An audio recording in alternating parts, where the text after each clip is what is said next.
Neha. Welcome to my channel. So in this video we will study about preamble of Indian Constitution. So जो preamble word है उसका meaning क्या है? So जो preamble word है derived हुआ है एक Latin word से preambulus, जिसका मतलब है walking before.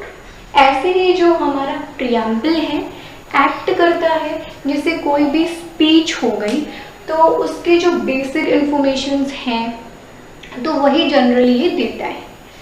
सो ऐसे ही जैसे इसका ओरिजिन वर्ड है preambulus, जो इसकी डेफिनेशन है उसके अकॉर्डिंग इसका मीनिंग क्या है.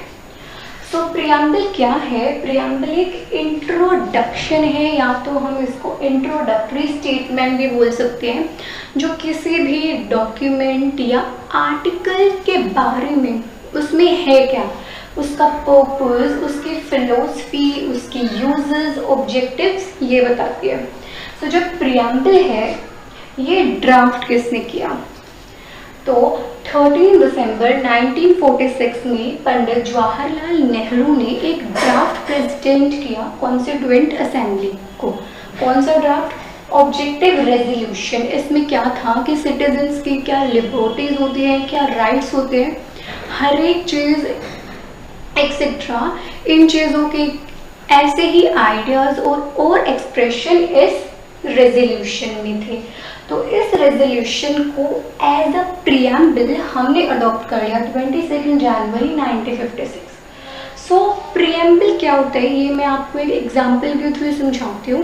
ये जैसे हम कुछ भी परचेज करते हैं, जैसे वॉशिंग मशीन, तो हमें उसके साथ उसका मैनुअल मिलता है, उसमें उसकी हर एक चीज़ होती है कि यूजेस एंड वार्निंग भी दे रखी होती है, एंड उसको वॉशिंग मशीन को हमें कैसे अरेंज करना है हर एक चीज़ बताई जाती है. ऐसे ही प्रियम्बल होता है, जैसे कोई भी एक्ट है तो ये पहले ही उसमें बता देता है कि हमारा वो एक्ट में है क्या, उसकी फिलोसफी क्या है, वो हमारे लिए सिटीजन्स के लिए कैसे फ़ायदे में रहेगा.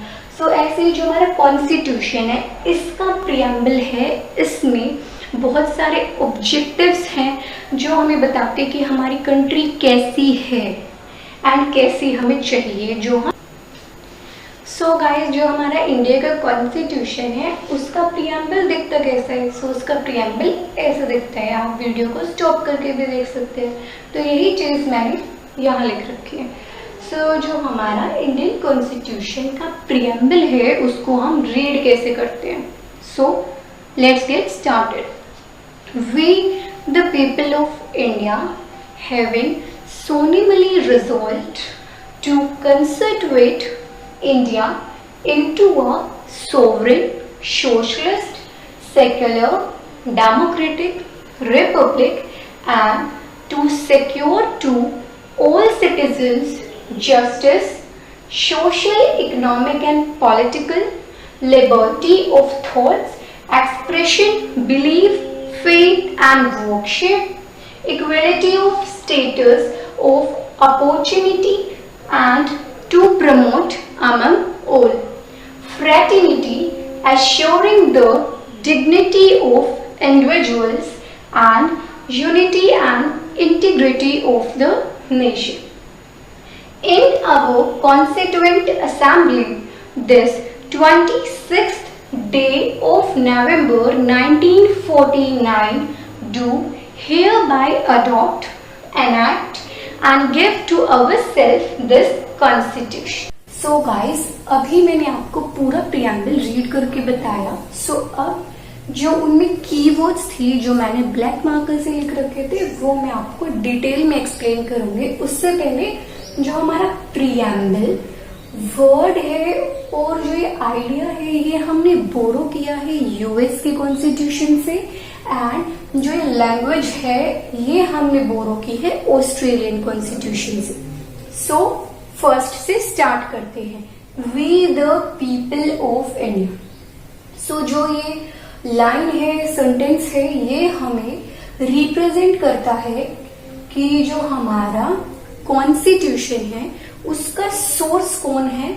जो इंडिया के पीपल हैं वो उसके सोर्स हैं. सो कैसे है जैसे जो हमारी कंट्री है, जो उसका कॉन्स्टिट्यूशन बना, किसने बनाया, जो सिटीजन्स थे उनके रिप्रेजेंटेटिव्स ने बनाया। कैसे बनाया कि जैसे हमने इलेक्ट किया था कि जो कॉन्स्टिट्यूएंट असेंबली है ना, उनके मेंबर्स को, सो उन्होंने कॉन्स्टिट्यूशन बनाया। ऐसे ही जो हमारा कॉन्स्टिट्यूशन है वो जो एक्सटर्नल फोर्स होती है, किसी भी external force like king queen, उसने नहीं बनाया, इसे वो हम बोलते हैं we the people of India. So जो हमारा प्रियम्बल है उसका नेचर कैसा है, जो हमारा कॉन्स्टिट्यूशन है या हमारा कंट्री, उसका नेचर कैसा है। प्रियम्बल में क्या लिखा है, sovereign, democratic, secular, socialist and republic. ऐसे ही ऑब्जेक्टिव्स क्या है, equality, justice, fraternity and liberty. So जो हमारा कॉन्स्टिट्यूशन है हमने अडॉप्ट कब किया, 26 नवंबर 1949। सो अब मैं आपको बात करूं थोड़ा सा रिकैप की कि प्रियम्बल क्या है। प्रियम्बल एक इंट्रोडक्टरी स्टेटमेंट है, प्लस सोर्स है, प्लस नेचर है एंड ऑब्जेक्टिव्स है। इन सारी चीजों को हम प्रियम्बल बोलते हैं। एंड जो हमारे कॉन्स्टिट्यूशन की डेट है, कब अडॉप्ट हुआ, उसको भी। सो सेकेंड, सोवरेन क्या होते हैं कि जो हमारी इंडिया इंडिपेंडेंट कंट्री है, तो इसमें जो जितनी भी डिसीजंस होंगे, चाहे एक्सटर्नल हो इंटरनल हो, वो कौन लेंगे, हम लेंगे। ठीक है, कोई भी एक्सटर्नल पावर डिसीजंस नहीं ले सकती है, ना ही हमारी गवर्नमेंट के ऊपर डिक्टेट कर सकते। सो गाइज, अब जो सोशलिस्ट वर्ड है वो हमने 42nd अमेंडमेंट से ये प्रियम्बल में ऐड हो गया है। तो इसमें क्या है, सोशलिस्ट क्या होते हैं कि जो वेल्थ है वो इक्वली शेयर्ड हो गए जितने भी सेक्शंस हैं। एंड जो गवर्नमेंट है जनरली जो ओनरशिप है लैंड पे एंड इंडस्ट्रीज में सबको देगी, जिससे इनइक्वालिटी कम होगी। So next, secular. सेक्युलर में क्या है कि जो हमारी स्टेट है, मतलब कंट्री है, उसका कोई भी एक सिंगल रिलीजन नहीं है। हमारी कंट्री में पॉजिटिव सेक्युलरिज्म है। इसका क्या मतलब होता है कि हर एक इंडिविजुअल के पास राइट है कि वो कोई भी रिलीजन अडॉप्ट कर सकता है, कोई उसको फोर्स नहीं कर सकता। ये freedom to practise any religion, and वो अपने रिलीजन को प्रोफेस एंड प्रोपगेट भी कर सकता है। एंड सेक्युलर वर्ड प्रियम्बल में 42nd अमेंडमेंट एक्ट से ऐड हुआ है। देन डेमोक्रेटिक, जो डेमोक्रेटिक वर्ड है एक फॉर्म ऑफ गवर्नमेंट है। इसमें जो रिप्रेजेंटेटिव्स हैं उनको इलेक्ट कौन करते हैं, सिटीजन्स करते हैं। एंड सारे ही सिटीजन्स इक्वल राइट एंजॉय करते हैं, प्लस अपॉर्चुनिटीज करते हैं। एंड जो हमारी जो गवर्नमेंट है अकाउंटेबल है। जैसे मतलब कोई भी रूल होता है तो हमारे पास फ्रीडम ऑफ प्रोफेस है, हम उनसे कुछ भी पूछ सकते हैं, उन्हें हमें बताना पड़ेगा। सो जो हमारी गवर्नमेंट है कुछ बेसिक रूल्स पे रन करते हैं, जो कंबाइन करके कॉन्स्टिट्यूशन बोला जाता है। So next, Republic. रिपब्लिक क्या होता है कि जो कंट्री का हेड होता है, जो हमारी कंट्री का नॉमिनल हेड है वो प्रेसिडेंट है एंड रियल हेड है प्राइम मिनिस्टर। ये कौन होते हैं, ये इलेक्टेड पर्सन होते हैं, जो सिटीजन्स उनको इलेक्ट करते हैं, हेरिडिटरी नहीं होते, जैसे किंग क्वीन में होते हैं उसका बेटा फिर उसका बेटा। नेक्स्ट, जस्टिस, कि जो जितने भी सिटीजन्स हैं, किसी भी बेसिस पे लगा लीजिए आप कि कास्ट, रिलीजन, रेस, सेक्स, वे डिस्क्रिमिनेट नहीं होंगे। गवर्नमेंट सबको इक्वल वर्क देगी, जनरली वो काम करेगी वेलफेयर के लिए जो डिसएडवांटेज ग्रुप है। Then next, liberty. लिबर्टी क्या होती है कि जो हमारी गवर्नमेंट है अनरीजनेबल रिस्ट्रिक्शंस नहीं लगा सकती हमारे ऊपर कि क्या हम सोचे, हम क्या एक्सप्रेस करें और क्या हम एक्शंस लें। ऐसे ही इक्वलिटी। इक्वलिटी में आता है इक्वलिटी बिफोर लॉ, कि सब इक्वल है लॉ के ऊपर, चाहे वो प्रेसिडेंट हो, कोई ऑफेंस प्रेसिडेंट करेगा तो वो भी उसको इक्वल ही पनिशमेंट मिलेगी, एंड चाहे कोई ऑर्डिनरी पीपल है उसको भी इक्वली मिलेगी। सो गवर्नमेंट को सबको इक्वल अपॉर्चुनिटीज देनी चाहिए। एंड जो ट्रेडिशनल, जो पहले से चली आ रही है इनइक्वलिटी, उसको एंड करना चाहिए। जो देन लास्ट फ्रेटर्निटी। फ्रेटर्निटी क्या होती है? फीलिंग ऑफ ब्रदरहुड के जितने भी मेंबर्स है, मतलब जितने भी सिटीजन्स हैं कंट्री के, वे सब ऐसे रहे कि जैसे फैमिली हो, फैमिली के मेंबर्स हो, किसी को भी बाहर का इंफीरियर ना समझे। तो दो मेन क्वेश्चंस हैं अबाउट प्रियम्बल, सो चलो अब उसके बारे में पढ़ते हैं। सो फर्स्ट क्वेश्चन कि क्या हम प्रियम्बल को अमेंड कर सकते हैं, एंड देन सेकंड क्वेश्चन कि जो प्रियम्बल क्या हमारे कॉन्स्टिट्यूशन का पार्ट है। सो इसको हम पढ़ेंगे बाय टू केसेस। तो जैसे जो आर्टिकल 368 है, इसमें ये बताया गया है कि जो पार्लियामेंट है उसकी पावर क्या है, वो कितना अमेंड कर सकती है, किस टॉपिक पे अमेंड कर सकती है, किस पे नहीं कर सकती। सो जो पहला केस हुआ री बर्बन यूनियन का, इसमें क्या था कि कॉन्स्टिट्यूशन कोई भी पार्ट को अमेंड कर सकती है, बट जो प्रियम्बल है किसी भी पार्ट में आता ही नहीं है, तो इसलिए इसको हम अमेंड नहीं कर सकते। तो जो सेकेंड केस हुआ केशवानंदा केस, इसमें क्या था कि जो गवर्नमेंट है बेसिक स्ट्रक्चर को नहीं हिला सकती, कि जो पार्लियामेंट है। सो केशवानंदा केस में क्या था कि जो पार्लियामेंट है या कोई भी हमारा जो बेसिक स्ट्रक्चर है कॉन्स्टिट्यूशन का, उसको नहीं हिला सकती।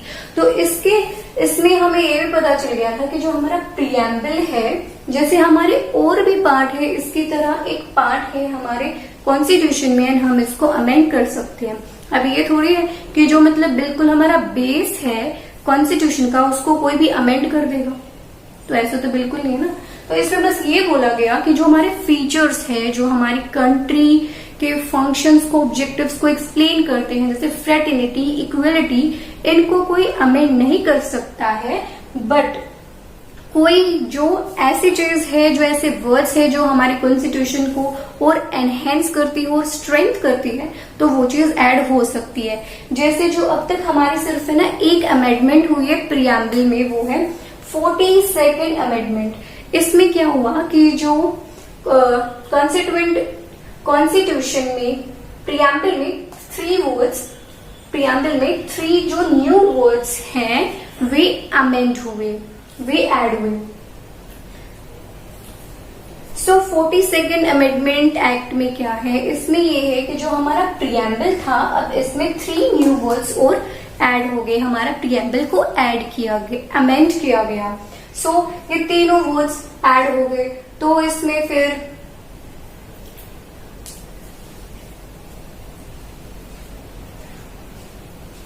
जो अब तक की हमारी फर्स्ट अमेंडमेंट है प्रियम्बल की, वो कौन सी अमेंडमेंट है? 42nd amendment. इस अमेंडमेंट के थ्रू क्या हुआ, जो हमारे प्रियम्बल में 3 न्यू वर्ड्स ऐड हुए, इससे हमारा प्रियम्बल अमेंड हुआ और ज्यादा मॉडिफाई हुआ। इन 3 वर्ड्स ने इनको मतलब और ज्यादा स्ट्रेंथ दी है, क्योंकि इन्होंने और बेसिस बताया कि हमारे जो सोशलिस्ट है, सेकुलर है, इंटीग्रिटी बन के रहेगी नेशन में।